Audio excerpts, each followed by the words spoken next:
Welcome to all of you my dear students. Pravesh English hub में आप सभी का स्वागत है। आज हम लोग पढ़ने जा रहे हैं sweetest love I do not go. यह क्लास 12th बीएससीबी इंग्लिश लिटरेचर बुक से लिया गया पोयम है और इस लिटरेचर बुक का यह पहला पोयम है जिसको लिखा है जॉन डॉन। तो आइए पढ़ते हैं। कह रहे sweetest love I do not go is a poem which has been written by John Donne. John Donne के बारे में अगर आपसे पूछा जाए कि John Donne was the inhabitant of dash. Inhabitant का मतलब होता है निवासी, तो यह ऑथर इंग्लैंड का निवासी है। इसके बाद यहाँ पर डिस्कशन है अबाउट ऑथर। बिकॉज एग्जाम का अगर पैटर्न आप देखते हो तो ऑथर से रिलेटेड कई सारे क्वेश्चंस पूछे जाते हैं, तो इसलिए सबसे पहले हम लोग अबाउट ऑथर के बारे में जानते हैं, फिर एक्सप्लेनेशन पढ़ेंगे। कह रहे जॉन डॉन वाज, ऑथर के बारे में क्या है जानने का कोशिश करते हैं।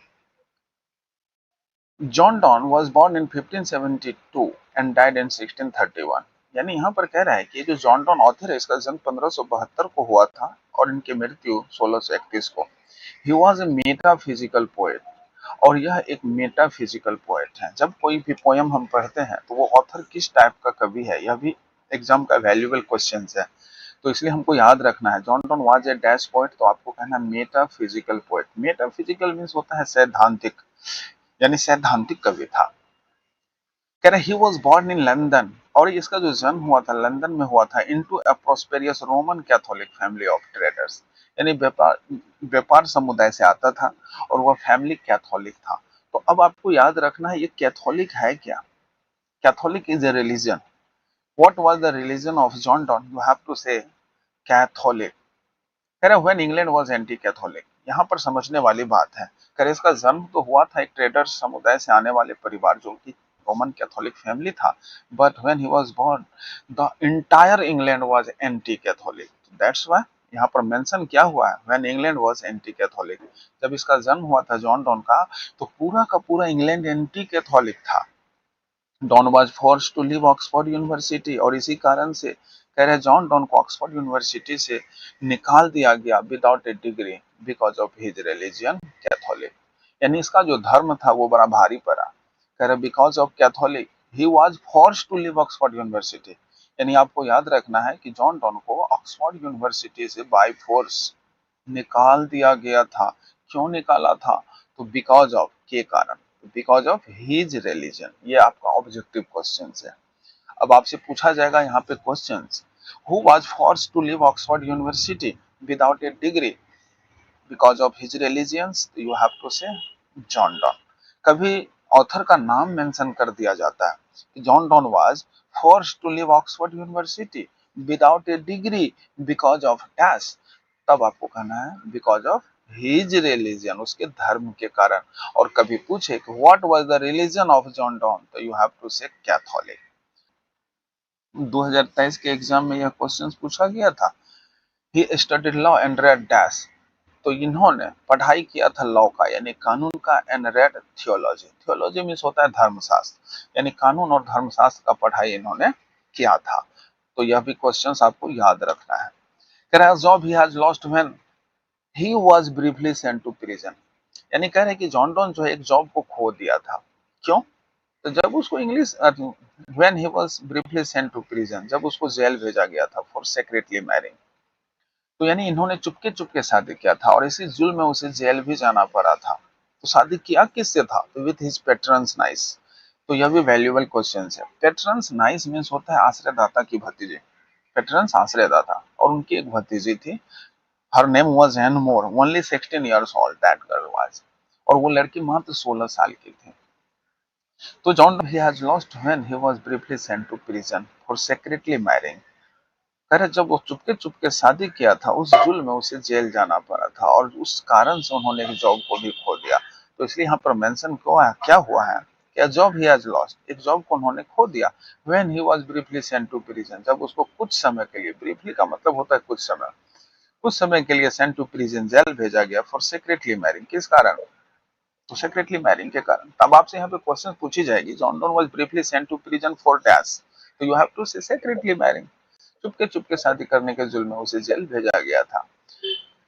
और शादी किया किससे था, तो विद हिज पेट्रन्स नाइस, यानी कैथोलिक धर्म के कारण उसको कंट्री छोड़ना पड़ता, बट उस कंट्री के अंदर ही किसी ने आश्रय दिया अपने घर में, और जिसने आश्रय दिया उसे अपने घर में, उसी को बोलते हैं पेट्रन्स, आश्रय दाता।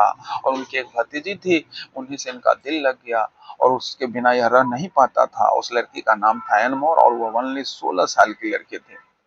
तो जॉन डॉन की लगाव के कारण दोनों जब देखा एक दूसरे के बगैर नहीं रह पाते हैं, तो ये दोनों भाग के शादी किया। तो पेरेंट्स हो सकता है एक्शन लिया होगा, जिसके कारण एफआईआर हुई होगी, फिर प्रशासन ने उसे पकड़ा, उस समय के लिए जेल भी डाला, बट होगी प्यार की जीत। तो प्यार के साथ तो कानून भी होता है, जिसके वजह से इसको जल्दी ही निकल गया। तो इसलिए यहाँ पर लगा हुआ है कि ब्रीफली सेंट टू प्रिजन, कुछ समय के लिए जेल भेजा गया फॉर सेक्रेटली मैरिंग, चुपके चुपके शादी करने के जुल्म में। और ये शादी किया था with his that nice and more, और उस लड़की का नाम था एन मोर। कह रहे in 1615 at the age of 42 Donne accepted ordination in the Anglican church. यानी कह रहे वो 1615 का ईस्वी था, एट द एज ऑफ 42, और उस समय इसका 42 साल उम्र हो रहा था। Donne accepted ordination in the Anglican church, Anglican church में इन्होंने सम्मान पाया। And soon become one of the greatest preachers of his time, और अपने समय का वह एक ग्रेट प्रीचर्स बन गया, एक उपदेशक बन गया। कह रहे Donne is well known for songs and sonnet. अब जॉन डॉन किस किस चीज के लिए जाना जाता है? तो कह रहे Donne is well known for songs and sonnet, गाना भी लिखते थे, और सोनेट 14 लाइन की कविता होती है जिसे गाया भी जा सके in the way of lyrical, is known as sonnet. Satire, उसके बाद यह सटायर भी लिखता था। सटायर मीन्स होता है परहसन, हंसने हंसाने वाला। द अलगीज, और यह शोक गीत भी लिखता था। एंड सरमन्स, और प्रवचन भी लिखता था। तो यानी John Donne was well known for dash. तो ये चारों ऑप्शन आपको याद होनी चाहिए। पहला है सॉन्ग्स एंड सोनेट, दूसरा सटायर, अलगीज एंड सरमन्स। तो इन सभी फील्ड में यह वेल नोन था। तो इसलिए यहाँ से भी क्वेश्चंस बिहार बोर्ड पैटर्न है बाबू, पूछा जाता है। John Donne was well known for dash, तो ऑप्शन में कभी रहेगा सॉन्ग्स एंड सोनेट, तो कभी रहेगा सटायर, कभी रहेगा अलगीज, कभी रहेगा शेरमन्स। इसलिए आपको एक सांस में याद कर लेना है कि John Donne was well known for songs and sonnet, satire, elegies and sermons. अब हम लोग एक्सप्लेनेशन पढ़ते हैं इंटायर पोएम का। द पोएम बिगिंस विद, कह रहे sweetest love I do not go for weariness of the, कह रहे प्रियतमा मैं नहीं जाता हूँ। यहाँ पर कह रहे sweetest love I do not go. तो what was the theme of the poem? In this poem John Donne was going on a journey, John Donne journey पे जा रहा है टू जर्मनी। कहाँ जा रहा है? Germany. But his wife afraid what will happen there or not, लेकिन इनकी जो पत्नी है वह डरी हुई है, क्या होगा नहीं होगा। So she does not want to go him on a journey, इसलिए वह चाहती है कि उनका जो हस्बैंड है वह जर्नी पे ना जाए। तब जॉन डॉन उसे समझाता है। In this poem, the poet consoling his wife and said, "Sweetest love, I do not go." प्रियतमा मैं नहीं जाता हूँ। For weariness of thee, अब जा रहा हूँ तो इसका मतलब ये नहीं कि मैं तुमसे उब गया हूँ या थक गया हूँ। अब weariness का मतलब क्या होता है? तो चैप्टर के नीचे में लिखा होगा, क्योंकि आपका जो पोएट्री सेक्शन है ये बोल्ड वर्ड है, तो जो बोल्ड में हो उसका मीनिंग लिखा होता है। इसका मतलब होता है टायर्डनेस, थकान। जॉन टोन क्या कह रहा है इस पंक्ति में कि अगर मैं जा रहा हूं तो तुमको क्या लगता है मैं तुमसे उब गया हूं? नहीं, ऐसी बात नहीं है। मैं जा रहा हूं तो ये कतई मतलब नहीं है कि मैं तुमसे थक गया हूं। नॉट इन द होप, ना ही आशा है, the world can show a fitter love for me, यानी कह रहे ना ही आशा है कि दुनिया मुझे तुमसे अधिक प्यार देगी। अ फिटर लव मीन्स बहुत ज्यादा प्यार देना, मतलब ऐसी आशा भी नहीं है। Mean that I don't have any other expectation of any other ladies, I am happy with you। तो ऐसी भी बात नहीं है। तो इसलिए इस 4 लाइन में ऑथर कह रहा है कि प्रियतमा मैं जा रहा हूं तो इसका मतलब यह नहीं कि मैं तुमसे थक गया हूं, ना ही आशा है कि मुझे दुनिया तुमसे ज्यादा प्यार देगी। But since that I must die at least, लेकिन जॉन डॉन यहाँ पर कहता है लेकिन सच्चाई है कि मुझे एक दिन मरना है। जिस दिन मरूंगा उस दिन तो मैं बिछड़ ही जाऊंगा। जर्नी पे जा रहा हूं तो तुम इतनी भयभीत हो क्यों? तो इसलिए वो कहता है बट सिंस, लेकिन निश्चित है, that I must die at least, कि मुझे एक दिन मरना है। It is best to use myself in jest. तो इससे अच्छा है कि हम खुशी खुशी जिए। जेस्ट का मतलब हैप्पीली, खुशी खुशी। तो इसलिए अच्छा क्या है कि हम खुशी खुशी जिए। Thus by feigned deaths to die, कब तक? जब तक कि हमारी मृत्यु ना हो। तो इस पैराग्राफ में ऑथर कहना चाहता है कि प्रियतमा मैं जा रहा हूं, तो इसका मतलब यह नहीं कि मैं तुमसे थक गया हूं, ना ही आशा है कि दुनिया मुझे तुमसे ज्यादा प्यार देगी, लेकिन सच्चाई है कि मुझे एक दिन मरना है। इससे अच्छा है कि हम खुशी खुशी जिए जब तक कि हमारी मृत्यु ना हो। फिर सेकंड पैराग्राफ, ऑथर कह रहा है yesternight the sun went hence. हाँ, क्या अच्छा एग्जाम्पल दिया है। अब यहाँ पर देखो बाबू, सूरज का क्या है सच्चाई, तो देखते हैं। Always rises again in the morning but sets in the evening.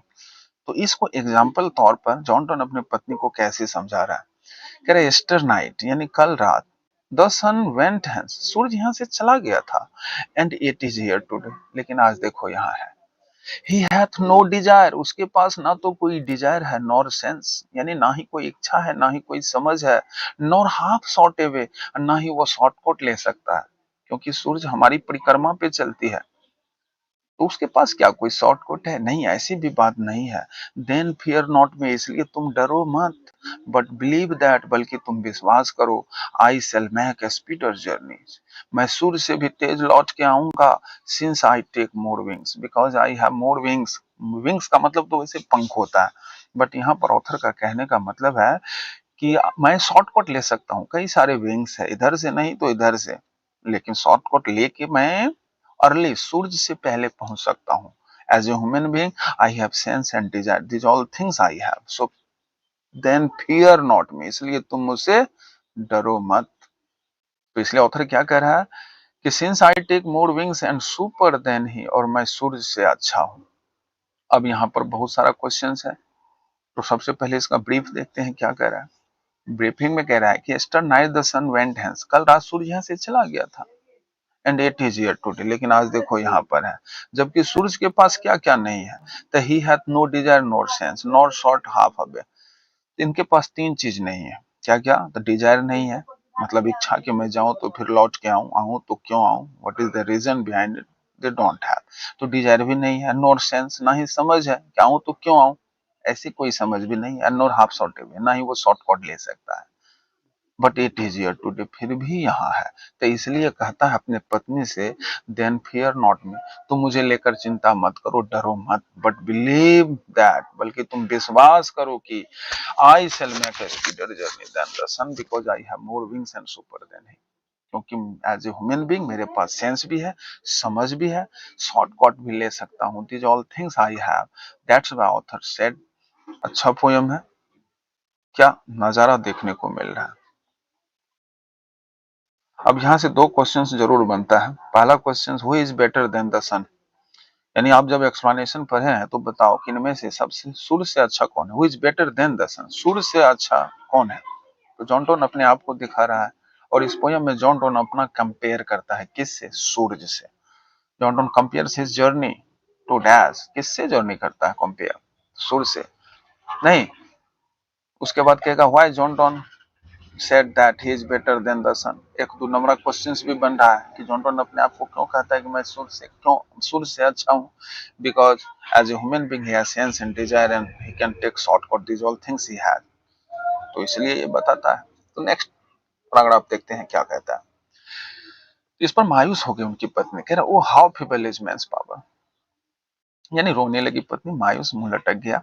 कह रहा oh how feeble is man's power, मनुष्य का शक्ति देखो कितना कमजोर होता है। That if good fortune fall, यदि अच्छे दिन गिर जाए, we can not add another hours nor lost hour equal, ना तो हम दूसरे घंटे को ऐड कर सकते हैं, ना ही बीते हुए घंटे को रिकॉल कर सकते हैं, याद कर सकते हैं। बट कम बैड चांसेस, लेकिन बुरा वक्त आता है, तो हमें क्या करना चाहिए? डर जाना चाहिए नहीं। And we join to it our strength, हमें इसका मजबूती से सामना करनी चाहिए। And we teach it ours and learn it self our to advance, और एडवांस में हमें इनके जो कुछ भी सीखने को मिले सीख लेना चाहिए, ताकि इन फ्यूचर किसी प्रकार की दिक्कतें ना हो। तो यह पैराग्राफ का ब्रीफिंग क्या निकल के आ रहा है, कह रहे oh how feeble is man's power, देखो मनुष्य का शक्ति कितना कमजोर होता है। If good fortune fall we can not add another hours, यदि अच्छे दिन गिर जाए, फॉर्चून का मतलब वो तेल नहीं है, फॉर्चून का मतलब अच्छे दिन, भाग्य। कह रहे इफ गुड फॉर्चून फॉल, यदि अच्छे दिन गिर जाए, can not add another hours, ना तो हम दूसरे घंटे को ऐड कर सकते हैं, नॉट लॉस्ट आर्टिकल, ना ही बीते हुए घंटे को फिर से ला सकते हैं। बट कम बैड चांसेस, लेकिन बुरा वक्त आता है, because life is also a journey, तो everybody have to face the problem. तो बुरा वक्त आएगा तो हमें क्या करना चाहिए? तो कह रहे we join to it our strength, हमें इसका मजबूती से सामना करनी चाहिए। And we teach it arts and length, और हमें सीखना चाहिए it arts and length itself our us to advance, ताकि इन फ्यूचर किसी प्रकार की दिक्कतें हमें ना हो। नेक्स्ट पैराग्राफ में क्या कह रहा है? When thou sayest not been, यानी इस पैराग्राफ के बाद उनकी पत्नी रोने लगी। जब मायूस हो गई तो जॉन डॉन पत्नी को समझा रहा कि when thou sayest, दाव का मतलब यू होता है, because this is the poem which has been written in old English but modern English is you. तो व्हेन दाव यानी जब तुम, सायस्ट रोती हो, आजकल का साय है, S I G S, Sai means विलाप करना या रोना, तो ओल्ड इंग्लिश में है सायस्ट। कह रहे व्हेन दाव सायस्ट, जब तुम रोती हो, दाव सायस्ट तुम्हारा यह रोना, नॉट विन मतलब मुझे चैन नहीं देता, बट सायस्ट माय सोल अवे, बल्कि ऐसा लगता है मेरी आत्मा ही मुझसे दूर जा रही है। When thou weepest unkindly kind, उसके बाद उनकी पत्नी भवक भवक कर रोने लगी, कलप कलप कर, ब्रीथिंग हैबिली लेने लगी। कह रहे when thou weepest unkindly kind, जब इस तरह तुम पूरी निर्दयता से रोती हो, my life blood doth decay, तो मेरा जीवन का जो रक्तचाप है वह डोथ डिके यानी धीरे धीरे कम होने लगता है। इट कैन नॉट बी, ऐसा होना नहीं चाहिए, दैट thou lovest me, क्योंकि तुम ही कहती हो, एज thou sayest मतलब तुम ही कहती हो कि तुम मुझसे बहुत प्यार करती हो। If in then my life the waste, कर इसका मतलब है कि तुमने मेरे जीवन को बर्बाद किया, that are the best of me, लेकिन तुम्हारे साथ बीता हर पल मेरे पास है। यानी इस पैराग्राफ में उनकी पत्नी जब रोने लगती है तो जॉनडन कहता है व्हेन दाउ सायस्ट नॉट मी, जब तुम रोती हो तो तुम्हारे रोने से मैं खुश नहीं होता, बल्कि ऐसा लगता है माई सायस्ट सोल अवे, मेरी आत्मा ही मुझसे दूर जा रही। सोल मीन्स क्या होता है? आत्मा। जॉर्डन क्या कह रहे हैं कि व्हेन दाउ सायस्ट, जब तुम रोती हो, दाउ सायस्ट नॉट व्हेन, तुम्हारे रोने से मुझे चैन नहीं मिलता, बट सायस्ट माय सोल अवे, बल्कि तुम्हारा रोना ऐसा लगता है माय सोल अवे, मेरी आत्मा ही मुझसे दूर जा रही है। तब इस पर वो कपस कपस के रोने लगी तो बोलता है व्हेन दाउ वीपेस्ट अनकाइंडली काइंड, जब तुम इस तरह पूरी निर्दयता से रोती हो, माय लाइफ ब्लड डोथ डिके, मेरा जो लाइफ ब्लड है, जीवन का रक्तचाप है, वह धीरे धीरे कम होने लगता है। इट कैन नॉट बी, ऐसा होना नहीं चाहिए, ऐसा नहीं हो सकता। That thou lovest me as thou sayest, तुम ही कहती हो कि तुम मुझसे प्यार करती हो, इट मीन्स दैट तुम्हें विश्वास होनी चाहिए मुझ पर। तो आज तक मुझे ऐसा प्रतीत होता है, इफ इन दाइन माई लाइफ द वेस्ट, कि तुमने मेरे जीवन को वेस्ट किया, बर्बाद किया, that are the best of me, लेकिन तुम्हारे साथ बीता हर पल मेरे पास है, मेरे लिए अच्छा है, बेस्ट है। फिर आगे कहता है let not divine the heart, यानी तुम अपने दिल को विचलित मत होने दो। डिवाइन का मतलब क्या होता है? विचलित होना, heart. Let not thy divine heart, यानी यहाँ पर ऑथर कह रहा है कि तुम अपने दिल को विचलित मत होने दो। फोर थिंक मी एन एल, यानी कि मुझे कुछ हो जाएगा इस बारे में तुम फोर थिंक करती हो, यानी ज्यादा सोचती हो। फोर थिंक मीन्स क्या? ज्यादा सोचना।